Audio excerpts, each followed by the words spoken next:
चालू। इंदौर की ब्रह्म शक्ति से खचाखच भरे सभागार में जिस कुशल वक्ता की बातों ही नहीं, विचारों को एकाग्रता के साथ सुना जा रहा है, वो कांग्रेस पार्टी के माध्यम से राजनीति में सफलता की मंजिल की ओर कदम बढ़ा रहा ऊर्जावान युवा है स्वप्निल कोठारी। चंद दिनों पहले राजनीति में जिस नाम से अपरिचित होने की बात कही जा रही थी, वो नाम आज हर किसी की जुबान पर है और सिर्फ नाम ही नहीं बल्कि किए जा रहे काम भी स्वप्निल की पहचान बन गए हैं। आपको सोचना चाहिए कि मेरे धरती पर आने के बाद क्या क्या सकारात्मक परिवर्तन इस धरती पर मेरे कारण हुआ।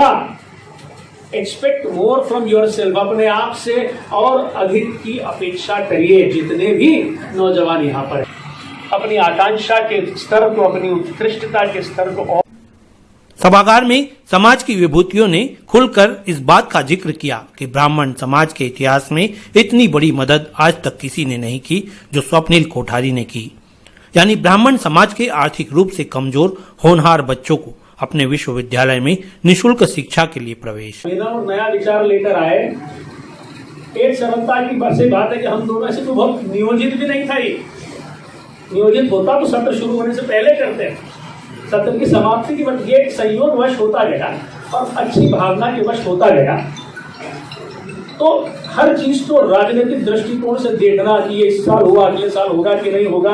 अरे जब तक भुजाओं में दम है, कंधों में दम है, जब तक ईश्वर की कृपा बनती रहेगी, जब तक 2 रोटी मिलती रहेगी, आधी रोटी शेयर करते रहेंगे, उससे क्या फर्क होगा। और ऐसा भी नहीं है कि सिर्फ ब्राह्मण समाज, हमने एससी समाज की नहीं, मैंने कोई मुहिम चलाई कि एससी समाज के बच्चों को पत्रकार और वकील। स्वप्निल ने कहा कि यह सहयोग और सौभाग्य की बात है कि उनके शैक्षणिक संस्थानों में महत्वपूर्ण पदों की जिम्मेदारी ब्राह्मण समाज के बंधु ही निभा रहे हैं। उन्होंने कहा कि वे कांग्रेस पार्टी से ताल्लुक जरूर रखते हैं, 5 नंबर विधानसभा से आगामी चुनाव में दावेदारी भी जरूर कर रहे हैं, लेकिन निःशुल्क शिक्षा के इस सहयोग के पीछे कोई राजनीतिक दृष्टिकोण नहीं है।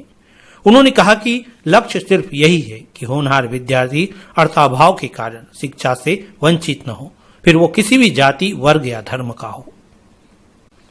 हम आपको बता दें कि स्वप्निल कोठारी रेनेसा नामक विश्वविद्यालय के प्रमुख भी हैं और कुलपति भी। ऐसे में ख्यात कविवर सत्यनारायण सत्तन ने रेनेसा की व्याख्या कर बताया कि उसका मतलब संपूर्ण परिवर्तन होता है। संपूर्ण परिवर्तन रेनेसा का पूर्ण अर्थ जो है वो संपूर्ण परिवर्तन, उथल पुथल, एक लहर इधर से आए, एक लहर उधर से आए, जिनमें परिवर्तन की ज्योति दिखा हो जाए, तब रेनेसा होता है। जब रेनेसा होता है तो जिंदगी एक जीवन में हुआ था। इसलिए माता है मेरी श्री, ये अपार विद्यार्थी ब्राह्मण के बच्चों को पढ़ाया जाता है कि तेरी माँ क्या है, तो बोले माता है मेरी श्री और पिता है शब्द ओम। माता है मेरी श्री और पिता है शब्द ओम, सेवा में उनकी हाजिर इस बालक का रोम रोम, सर्वस्व मैं हूँ उनका वो धर्मात्मा मेरे, मैं आत्मा हूँ उनकी वो परमात्मा मेरे। यकीनन राजनीतिक रूप से भी देखा जाए तो इंदौर की 5 नंबर विधानसभा में स्वप्निल कोठारी ने जिस तरह कांग्रेस पार्टी के नेताओं, कार्यकर्ताओं के साथ मिलकर आम जनता के बीच अपनी पहचान बनाई है, वो आने वाले वक्त में कांग्रेस पार्टी की जीत में मजबूत कड़ी के रूप में नजर आएगी। स्वप्निल के विचारों, उनके संकल्पों से युवा वर्ग तो खासा प्रभावित है ही, वहीं संपर्क में आने वाला हर शख्स उनका मुरीद होकर राजनीति में उज्जवल भविष्य की कामना भी कर रहा है। विनायक प्रिया नित्यं त्वाम स्वस्तिं ब्रवन्तु न मंत्रार्था सफला सन्तु पूर्णा सन्तु मनोरथा शत्रुनाम दुर्बुद्धिनाशोऽस्तु मित्राणां दयस्तव। स्वप्निल जी कोठारी, आपके मित्रों का उदय हो, आपके शत्रुओं की दुर्बुद्धि का नाश हो और आपके मंत्र मनोरथ पूर्ण हो, इस मंत्र की कामना से सर्व ब्राह्मण समाज और सर्व ब्राह्मण युवा परिषद के लिए कामना करता है। धन्यवाद। जय परशुराम।